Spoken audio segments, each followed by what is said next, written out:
Women, life, freedom. A rallying cry that is only growing stronger as protests in Iran enter their 6th week. Sparked by the death of 22-year-old Mahsa Amini, who died in the custody of Iran's notorious morality police in September. Welcome to the What Matters Today podcast from the Geneva Graduate Institute. I'm Dan Graham, Head of Communications at the Institute. In this podcast series, we ask members of our faculty to comment on key global issues. Haircutting, hijab burning, mourning the loss of a friend, sister, daughter, and woman. These are the images of worldwide protests sparked after 22-year-old Mahsa Amini was detained for wearing an improper hijab in Tehran and fell into a coma and died. Yet in many of the Western countries where the rights of women are simultaneously being decried in Iran, Muslim women are accosted daily for their beliefs and how they dress, finding themselves as the subjects of extreme forms of racism and hate. To unfurl the reasons behind this dichotomy, Professor Julie Billaud, who teaches Anthropology and Sociology at the Institute, joins us for this episode of What Matters Today. Professor Billaud is a legal and political anthropologist who has held positions in the United Kingdom, France, and Germany prior to joining the Geneva Graduate Institute in 2019. She is the author of Kabul Carnival: Gender Politics in Post-War Afghanistan. She is also the co-founder and one of the editors of Allegro Lab, which you can find at allegrolaboratory.net. The hijab is at once a symbol of beliefs, rights, identity, and resistance. Is its nuanced versatility in the Muslim world lost on Western culture, hence making it a lightning rod for conflicting feelings surrounding it? So the meaning of the hijab varies according to the social and political context in which it is worn. It's a polysemic sign, so there is no universal and stable interpretation of that sign. So let's take different examples. For example, in France, where it is banned in schools, and in many other European countries where laws regulate women's appearance, veiled Muslim women appearance in public spaces, it can be read as a symbol of resistance to the state. Right. Indeed, it's a courageous act to wear the hijab in such a hostile context. Here we can draw a comparison with the afros worn by civil rights activists in the US during the civil rights movement in the 1960s. It was about wearing a visible sign of difference, a means to reverse the stigma and say, black is beautiful. So in the case of veiled Muslim women in Europe, it can be also interpreted as a way to reverse the stigma and say, well, Islam is beautiful. I'm a proud Muslim woman. Right. In Iran, by contrast, where it is compulsory for women to wear it, we see women removing their hijab. And through this gesture, they're resisting a state's policy. But women are not demonstrating against Islam per se. And we've seen women, images of women also showing solidarity with veiled Muslim women. Yeah. So they demonstrate against political Islam, and I think it's important to highlight that. They're demonstrating against the hijacking of their religion by the ultra-conservative political elite. So the gesture of removing the hijab has largely been interpreted in the West as a kind of Islam, when women's protests are primarily directed against the regime and its political instrumentalization of the veil. So the Western view of the events that followed the death of Mahsa Amini often suffers from a lack of understanding of the local issues when it does not fall into a form of instrumentalization. So in my view, we need to develop a serious appreciation of differences among women in the world as products of different history, expressions of different circumstances, manifestation of differently structured desires.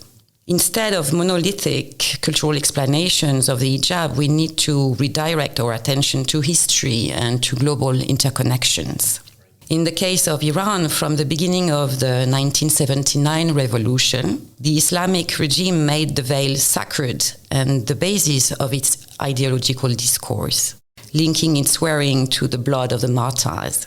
So the hijab was banned for a time under the reign of Reza Shah Pahlavi because it was considered an anti-modernist attribute. But the massive return of the hijab to the streets was supposed to be the ostensible sign of the revolutionary victory.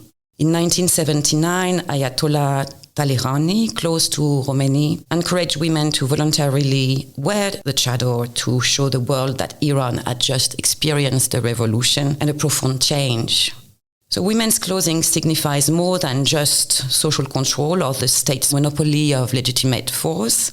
It is a symbol of an ideological shift in the nature of the state from the Pahlavi monarchy to the Islamic Republic. So since then, women have played a very important role in the message of the Islamic Republic, both inside and outside of Iran.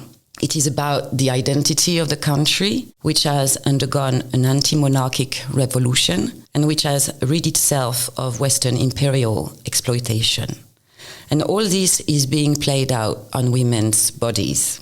So what we have to understand is that women were heavily involved in the revolution that created the Republic. So they were promised a better status, they were promised an improved life, and this never happened. So, in fact, today, Iranian women talk about their right to choose. They sing slogans like "my body, my choice." This terminology echoes that of the United States, especially with the abortion debate. Yeah, exactly. But Iranian women are not parroting Western language in saying this. These are precisely the elements of the post-revolutionary republic that are sometimes missing in the explanation that we hear. The Islamic Republic has created a system of expectation, and consequently citizens have demands toward the government as a republic. And this is what I think Iranian women are trying to express today in the streets. Right. Thank you for that. That's a very complete answer. And you made some very interesting comments. You mentioned, obviously, the death of Mahsa Amini, which we'll talk about in the next question. You talked about the U.S. Next question is a bit about the West. So in the West, in addition to widespread Islamophobia, there seems to be another side of that coin, a sense that Muslim women need saving. Why is that? So the instrumentalization of the veil is not new. Since the 19th century, European colonial powers have used the symbol of the veil to justify their presence in various countries such as Algeria or Egypt. The French and the British colonial powers used the rhetoric of liberating Muslim women from the chains of the veil and presented their own societies as ideal places for feminism to flourish. Today, this representation of the veiled and oppressed woman justifies discrimination against Muslim population in Western countries and fuels anti-immigrant sentiments in Europe and North America. We saw a similar rhetoric of women in need of saving post 9/11 that was mobilized also to justify the military intervention in Afghanistan, for example. So the white savior syndrome, unfortunately, does not spare progressive and feminist circles either, which may have been tempted to make themselves the privileged spokesperson of the Iranian cause by reducing it to their own struggles. We can mention the cases of the American feminist Kate Millett, who came to Iran soon after the revolution to teach Iranian women how to fight for their rights before being expelled from the country. Or the European delegation of the International Women's Rights Committee, chaired by Simone de Beauvoir at the time, which had obtained a 5-minute audience with Khomeini to discuss the hijab, and which only received the Ayatollah's silence, ultimately serving the regime's rhetoric according to which those who oppose the hijab are westernized elements disconnected from the rest of the Iranian society, who must therefore be eradicated or re-educated. So the feminist movement is now, I think, much more diverse, and many Western feminists are also concerned not to repeat the mistakes of their predecessors. So I think the new vocabulary of amplifying voices is much more useful than the idea of giving voice or saving or, speaking for Iranian feminist, which reinforces a paternalistic and hierarchical relationship, a form of colonial feminism, if you wish. Or expressions of solidarity, I think, must go through the recognition that these are translocal issues. In order to make these struggles readable, we are forced to find a common language to speak of patriarchy, for instance, or bodily autonomy. We are constantly translating, making analogies, but at the same time, we need to examine the local conditions of this autonomy. In order to understand what is happening in Iran, we have to unfold the conditions on the ground that lead to women's oppression. The idea of translocality is to start from the local and then look at the connections between multiple experiences and establish a wider form of solidarity. So if you like, I think we need to be very worried of this vocabulary of saving and find other ways of expressing our solidarity, which start from what is happening locally. Thanks for that. As I said, you mentioned the death of Mahsa Amini, and I think it would be difficult not to make a parallel between her death and that of George Floyd, who both inadvertently became martyrs because of the climate and circumstances surrounding their deaths. Black Lives Matter also straddling the chasm between global support and racist backlash. The Occidental ideas of what liberties are granted and to whom rear their heads in the unrest. Is liberalism a dangerous weapon cloaked in the idea of freedom? Can it truly be a choice for all, or is it another force-fed ideology? Well, I do not think that liberalism can be conceived as a general universal recipe for universal freedom, simply because the injunction of individual autonomy triggers different modes of governing and therefore emancipates the individual in specific ways, in ways that are not deprived of constraints, in fact. So this is something that the political theorist Nicholas Rose discusses in his book, Powers of Freedom. And in the book, he offers an interesting analysis of advanced liberalism and of the centrality of the notion of freedom for engineering specific modes of governing, specific forms of power, if you like. Mm-hmm. He demonstrates that liberalism produces new lines of power through which the state is abrogated of the responsibility to address social needs for order, health, or security, while autonomous individuals are made responsible for their own well-being. So in a way, liberal feminism follows similar assumption. A women's emancipation is seen as the result of her breaking free from a community, a religion, a culture. So within the liberal frame of mind, modernity is coupled with secularism. Islam appears as a relic from the past, deemed to disappear with progress. And this teleological version of history describes Islam as an anachronism and denies Muslim actors' capacity to exercise agency and be part of modernity.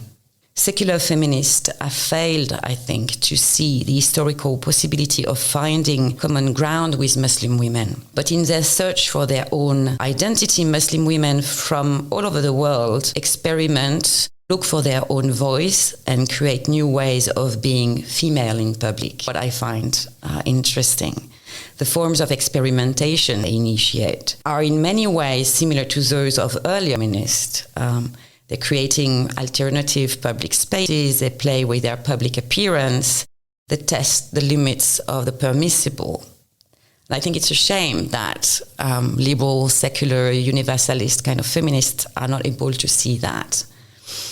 But Muslims who express their Muslimness in the European public domain through their clothing or their lifestyle present an image of non-liberal agency that challenges some of the fundamental values of Western democracies. They are achieving a sense of self-worth by adhering to a certain life discipline that, in addition to its assumed cultural dimension, is part of a broader social movement for self-reform and public recognition. So covered Muslim women, far from being either excluded from or victim of these dynamics, they participate through their bodily practices in the making of that culture, while attempting in sometimes ambivalent and complex contradictory ways to preserve a sense of faith and individual agency simultaneously. These non-liberal forms of cultural experimentation can also be seen as a means of self-empowerment for a minority in the making, in search of its recognition within Europe, if you like. So now let's take a very different case. The modern Islamic modest dress that many educated women across the Muslim world have taken on since the mid-1970s. Now they both publicly mark piety, and they can also be read as a sign of educated urban sophistication, a sort of modernity. In fact, it's the American anthropologist Sabah Mahmoud who has written beautifully about that, and she has brilliantly shown how this new form of dress is also perceived by many of the women who adopt it as of a bodily means to cultivate virtue, the outcome of their professed desire to be close to God, a means to inhabit the norm of modesty that gives them actually a sense of mastery of the norm and therefore a sense of self-empowerment. So it's a very interesting example to show that it's possible to achieve a sense of empowerment not by rejecting norms, but actually by trying to embody them, by developing a mastery of a religious norm. Well, that's not an experience that, of course, me as a non-religious, Western, white woman and feminist, I can understand, but, I can also see how it is possible. So these different examples demonstrate the existence of different non-liberal, historically and culturally situated paths for women to achieve emancipation. So to conclude, really what I want to say is, first, we need to work against the reductive interpretation of veiling as the quintessential sign of women's unfreedom, even if we object to state imposition of this form, as in Iran or Afghanistan at the moment. And if we reject states' imposition of the veil, we should also reject states' forced removal of the veil of Muslim women in the West. I think that's what should unite feminists, actually, or right to choose. And second, we must take care not to reduce the diverse situation and attitudes of millions of Muslim women to a single item of clothing. Perhaps it's time even to give up the Western obsession with the veil. So to quote Sabah Mahmoud again, writing about the women in Egypt who are seeking to become pious Muslims, I want to quote her because I think that's a beautiful way of saying it. The desire for freedom and liberation is a historically situated desire whose motivational force cannot be assumed a priori, but needs to be reconsidered in light of other desires, aspirations, and capacities that inhere in a culturally and historically located subject. So in other ways, I think we need to start from the position to start understanding women's choices from their historically and culturally situated position. And that's the best way to stand in solidarity with women globally, in my view. So you talked about solidarity. There's protests happening right now globally, which is great. We're seeing people come together in the streets to support what's happening in the countries we mentioned. Where do you think this is going to lead to? A greater understanding? Will there be less issues about the veil, as you mentioned, from the West? Will there be less of this negativity towards the veil, or will things just kind of calm down and go back to the way they were, you think? So it's difficult to speak, at the global level. For instance, I was a bit disappointed and at the same time not very much surprised by the way, for instance, the French actresses manifested their support by cutting their hair, and this video went viral. Yep. And I was so upset with it because I think they didn't understand what these women are trying to achieve there in Iran. And it's completely different it's not, again, Islam, right? their protest is against political Islam. So I think they misunderstood. But at the same time, I saw Ocasio-Cortez in the US trying to draw comparison with the recent debate around abortion in the US. Right. And she was saying, well, what women are protesting against in Iran is quite similar to what we feminists in the US are protesting against. We're protesting against the state control of our bodies. And she's been quite criticized for saying that. And I felt like actually she was misunderstood, but I feel that, you know, the younger generation of women who have also this experience of migration or a kind of migration heritage, to say, they understand better. So if we want to stand in solidarity, we need to amplify, I think, these voices who are able to make these kinds of connections. Great. Thank you so much, Julie. This is great. Thank you for being part of this episode of What Matters Today. My pleasure. That was Professor Julie Billaud discussing the situation in Iran. This podcast series is produced by the Geneva Graduate Institute Communications team. For more information about the Institute, please visit our website at graduateinstitute.ch. I'm Dan Graham. Thanks for listening.